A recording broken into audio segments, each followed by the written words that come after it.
Hi friends, welcome to కొత్తగా చందమామ కథలు. ఈరోజు మనం బాలీషుడి పరాభవం అనే కథ చెప్పుకుందాం. పూర్వం దండకారణ్యం మధ్య పర్వత ప్రాంతంలో మారీచలోయ అని ఒక ప్రాంతం ఉండేది. ఆ లోయ నిండా గుట్టలుండేవి. ఒక్కొక్క గుట్ట పైన ఒక్కొక్క రాక్షసుడు ఇల్లు కట్టుకొని నివసిస్తూ ఉండేవాడు. రాక్షసుల్లోకెల్లా బలశాలి అయినవాడు రాక్షసులకు నాయకుడిగా ఉంటూ ఉండేవాడు. రాక్షసులంతా సామాన్యంగా కలసికట్టుగానే జీవించేవారు. కానీ ఒక్కొక్కప్పుడు ఒక యువక రాక్షసుడు తాను చాలా బలశాలిని అనుకొని మిగిలిన రాక్షసులను యుద్ధానికి పిలిచి వాళ్ళను ఒక్కొక్కరినే జయించి తాను నాయకుడు కావడం కూడా జరుగుతూ ఉండేది. బాలీసుడనే రాక్షసుడు అపారమైన బలం కలవాడు. వాడు మారీచలోయలో ఉండే ఒక్కొక్క రాక్షసుణ్ణి తనతో పోటీకి పిలిచి ఓడించడం ప్రారంభించాడు. నువ్వు మమ్మల్ని అందరినీ ఓడించడం పెద్ద లెక్కలోంది కాదు. పెద్ద గుట్టపైన ఉండే శతబాహుని ఓడించు అన్నారు రాక్షసులు బాలీసుడితో. ఎప్పుడో వీలు చూసుకొని ఆయన దర్శనం కూడా చేస్తాను అని బాలీసుడు అంటూ వచ్చాడు. అలాగే శతబాహుడితో కూడా అనేక మంది రాక్షసులు ఎప్పుడో బాలీసుడు నిన్ను కూడా ఒక పట్టుపట్టి చూస్తాడు, అతన్ని జయించడం ఏమంత సులువు కాదు అన్నారు. నేను కూడా బాలీసుడి కోసమే ఎదురు చూస్తున్నాను అన్నాడు శతబాహుడు బెంకంగా. అయితే బాలీసుడు తనను ఓడించేస్తాడేమో అన్న భయం శతబాహుడికి లేకపోలేదు. మారీచలోయకు ఒక చివర బాలీసుడు, ఇంకో చివర శతబాహుడు ఉండడం వల్ల వారిద్దరూ కలుసుకోవడం కానీ ఒకరినొకరు పరిచయం చేసుకోవడం కానీ చాలా కాలం జరగలేదు. ఒకనాడు శతబాహుడు ఇతర రాక్షసులు కలిసి రెండు కొండల మధ్యగా బండరాళ్లతో దారి వేస్తున్నారు. తనతో బలాబలాలు చూసుకోవడానికి బాలీసుడు అక్కడికి రాబోతున్నట్టు శతబాహుడికి అనుమానం కలిగింది. వాడు తన చేతిలో ఉన్న కొండరాయి విసిరి అవతలకి గిరాటు వేసి, ఒకసారి ఇంటిదాకా వెళ్ళి నా భార్య ఎలా ఉన్నది చూసి ఇప్పుడే వస్తాను అంటూ బయలుదేరాడు. వాడు దారి పక్కన ఉన్న చెట్టొకటి పీకి వేళ్ళు కొమ్మలు తుంచేసి చేతి కర్రలా చేసుకొని ఇంటికి చేరుకున్నాడు. శతబాహుడి భార్య తన భర్త ఇంటికి త్వరగా వచ్చినందుకు మొదట సంతోషించిన, అతడి మొహాన ఏదో విచారం ఉండడం చూసి కారణం అడిగింది. ఇంకేం కారణం ఉంది, ఈ బాలీసుడే. వాడి గురించి ఎవడి నోట్లో విన్నా భయంకరమైన విషయాలే. వాడు కాలితో గట్టిగా నేలను తాకిస్తే భూకంపం వస్తుందట.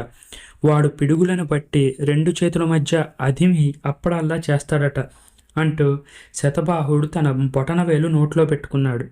ఎందుకంటే వాడి మాయలన్నీ ఆ బొటనవేలులో ఉన్నాయి. దాన్ని నోట్లో పెట్టుకుంటే వాడికి ఎక్కడ ఏం జరిగేది మొత్తం తెలుస్తుంది. ఏం తెలిసింది అన్నది శతబాహుడి భార్య. వాడిప్పుడు మన ఇంటికే వస్తున్నాడు, రేపు మధ్యాహ్నానికల్లా ఇక్కడికి చేరుకుంటాడు అన్నాడు శతబాహుడు. పర్వాలేదు, వాడి సంగతి నేను చూసుకుంటాను, నువ్వు భయపడకు అన్నది భార్య. ఆమె ఆ సాయంకాలమే చుట్టుపక్కల ఉన్న రాక్షసులందరి ఇళ్లకి వెళ్ళి బోలెడన్ని ఇనప పెనాలు అరువు తెచ్చింది. తమ అతిథికి రొట్టెలు తయారు చేయడానికి గాను 2 గుండీల నిండా పిండి సిద్ధం చేసింది.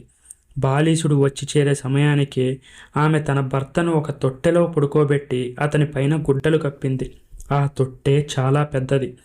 ఆ తర్వాత తాను అరువు తెచ్చిన పెనాల మధ్య ఉంచి వాటిని కింద పైన పిండి పట్టించి రొట్టెల్లా తయారు చేసి వాటిని కాల్చసాగింది. ఇంతలో బాలీసుడు అక్కడికి వచ్చాడు. ఈ ఇంటికి శుభం కలగాలి. శతబాహుడి ఇల్లు ఇదేనా అమ్మా అని అడిగాడు. అవునాయన, కూర్చో. నువ్వెవరో కానీ ఆయన లేని సమయంలో వచ్చావు. ఎవరో బాలీసుడని ఒక పొగరుబోతు తనతో బలాబలాలు చూసుకునేందుకు వస్తున్నాడని విని చిందులు తొక్కుతూ మా ఆయన కొండల మధ్య దారి వేస్తున్న చోటకి వెళ్ళాడు. పాపం వాడెవడుకో మూడిందన్నమాటే అన్నది శతబాహుడి భార్య. అలాగా, నేనే ఆ బాలీసుణ్ణి. ఆయనో నేనో తేల్చుకోవాలని ఏడాదిగా ఎదురు చూస్తున్నాను అన్నాడు బాలీసుడు. నీకు ఆయన ముఖపరిచయం అయినా ఉన్నదా అయ్యా అని అడిగింది ఆమె. ఏది, ఆయన నా ఎదుట పడకుండా తిరుగుతున్నాడాయే అన్నాడు బాలీసుడు. అంతవరకు నువ్వు అదృష్టవంతుడు అనుకో. ఇదిగో నాయన చూడు, మరీ ఎదురుగాలిగా ఉంది గాని ఇంటిని కాస్త తిప్పుతావా, మా ఆయన ఉంటే అదే చేసేవాడు అన్నది శతబాహుడి భార్య. ఈ మాట విని మా బాలీసుడు లోలోపల నివ్వెరపోయాడు. కానీ ఆశ్చర్యాన్ని పైకి చూపలేదు. వాడు లేచి బయటకు వెళ్ళి తన కుడి చేతి మధ్యవేలు మెట్టికలు విరిచి 2 చేతుల ఇంటిని పట్టుకొని తిప్పేశాడు. బాలీసుడి రాక్షస శక్తులన్నీ వాడి కుడి చేతి మధ్యవేల్లో ఉన్నాయి. మరి బాలీసుడు తన ఇంటిని అలా సులభంగా తిప్పేయడం చూసి తొట్టెలో పడుకున్న శతబాహుడికి ముచ్చెమటలు పోశాయి. అతడి భార్య మాత్రం కొంచెం కూడా ఆశ్చర్యం ప్రదర్శించకుండా, బాగుంది నాయనా, ఆ చేత్తోనే దొడ్లో ఉన్న కొండను చీల్చి నీళ్ల బావి ఏర్పాటు చేస్తావా? నా భర్త నీళ్ల కోసం కొండను చీల్చబోతుండగా ఎవరో వచ్చి నీ మాట చెప్పారు. నీ పేరు వినగానే రోషం వచ్చి ఉన్నవాడు ఉన్నట్టుగా బయలుదేరి వెళ్ళిపోయాడు. కనీసం ఈ పూట తాగడానికి కూడా నీళ్లు లేవు అన్నది. బాలీసుడు ఆమె వెంట దొడ్లోకి వెళ్ళి రాతిని చూశాడు. అది 100 నిలువుల ఎత్తుగల రాయి. అయినా బాలీసుడు వెనకాడకుండా తన కుడి చేతి మధ్యవేలు మెటికలు విరిచి 2 చేతులతోనూ ఆ కొండను 2గా పగలగొట్టేశాడు. కొండ నిలువుగా పగిలి మధ్యలో ఒక బ్రహ్మాండమైన కోన ఏర్పడింది. రాబాబు, కష్టపడ్డావు, ఇంత తిండి పెడతాను. ఏం తిండిలే, మాది చాలా మొరటి తిండి. మా ఆయన కోసం రొట్టెలు చేస్తున్నాను. నీకు కావాల్సినవి నువ్వు తిను, ఆయన వచ్చేలోగా మరిన్ని చేస్తాను అన్నది శతబాహుడి భార్య. ఆమె బాలీసుడిని కూర్చోబెట్టి ఎదురుగా 10 రొట్టెలు దొంతరగా పేర్చిపెట్టింది. బాలీసుడు పై రొట్టె తీసి నోట్లో పెట్టుకొని కొరికాడు. మరుక్షణం వాడి పళ్ళు 2 పెళ్ళున విరిగాయి. వాడు భయంకరంగా ఆర్తనాదం చేశాడు. చిచ్చి, ఇదేం రొట్టె, నా పళ్ళు ఎలా ఊడాయో అన్నాడు బాలీసుడు. అదేంటి నాయనా, మా ఆయన రోజూ తినే రొట్టెలు ఇవే. మాది కాస్త మొరటు తిండి అని ముందే చెప్పాను కదా. అయినా ఈ రొట్టెలను ఆ తొట్లో ఉన్న పిల్లాడు కూడా తింటాడే అన్నది శతబాహుడి భార్య. బాలీసుడికి రోషం వచ్చింది. ఇంకో రొట్టె తీసి కొరికాడు. వాడి దంతాలు మరో 2 ఊడాయి. చిచ్చి, ఇదేం తిండి, నాకు వద్దే వద్దు అని వాడు అరిచాడు. ఆ రొట్టెలు తినడానికి శక్తి లేకపోతే మానేయి, కానీ కేకలు పెట్టకు. నిద్రపోతున్న బిడ్డడు కాస్త లేస్తాడు. అదిగో లేవనే లేచాడు అన్నది శతబాహుడి భార్య. ఈ లోపల శతబాహుడు చిన్న శోకం పెట్టాడు. చిన్నపిల్లవాడి గొంతు అలా ఉండడం చూసి బాలీసుడు దిగ్భ్రమ చెందాడు.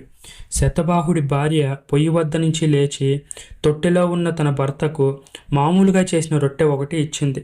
తొట్టెలో ఉన్న పసివాడు ఆ రొట్టెను గబగబా కొరికి తింటుండడం చూసి బాలీసుడు, ఇంకా నయం, నేనిక్కడికి శతబాహుడుండగా వచ్చాను కాదు అనుకున్నాడు. భయంతో వాడికి కాళ్ళు చేతులు వణకసాగాయి. అమ్మ, శతబాహుడు వస్తే నేను క్షమాపణ చెప్పుకున్నానని చెప్పు. ఆయన ఎక్కడా, నేనెక్కడా, నాకు బుద్ధొచ్చింది అని అన్నాడు వాడు శతబాహుడి భార్యతో. అసలు ఆ మనుషుల తీరే వేరు నాయన. మా అబ్బాయి దంతాలు తడిమి చూసావంటే నీకే తెలుస్తుంది. ఏది నాయనా, నోరు తెరిచి నీ దంతాలు చూపించు అన్నది శతబాహుడి భార్య. బాలీసుడు మోసపోయి శతబాహుడి నోట్లో తన కుడి చేతి వేళ్లు పెట్టి తడిమాడు. వీలు చూసుకొని శతబాహుడు వాడి మధ్య వేలు కాస్త కొరికేశాడు. ఆ వేలితో పాటు బాలీసుడి శక్తులన్నీ పోయి వాడు మామూలు మనిషి అయిపోయాడు. ఆ తర్వాత మళ్ళీ శతబాహుడి మీదకి పోటీకి వచ్చిన రాక్షసుడే లేడు. ఈ కథ మీకు నచ్చినట్లయితే దీన్ని లైక్ చేయండి, మీ ఫ్రెండ్స్ అందరికీ షేర్ చేయండి. అలాగే మన ఛానల్ని సబ్స్క్రైబ్ చేసుకోవడం మాత్రం అస్సలు మర్చిపోకండి. Thank you friends.